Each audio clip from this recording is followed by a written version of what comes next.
As you can see po, ito flat talaga to siya. Hinanger ko na lang, oh. Flat talaga to siya. So, hinanger ko na lang siya para hindi masira ang gulong. So ngayon maglalagay tayo dito ng sealant. Bubuksan natin to, ang kanyang pito, tapos ikakabit natin to. Ganyan. Tapos tatanggalin natin tong lock. Ayan.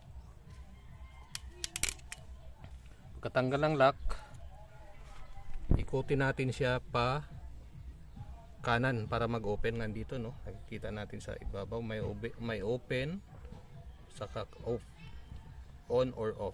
So i-open natin siya dito. Yan. Bago pala natin i-open yan, isi-shake muna pala natin, no. Ano, tanggalin muna natin uli. Kalimutan kong i-shake para maganda ang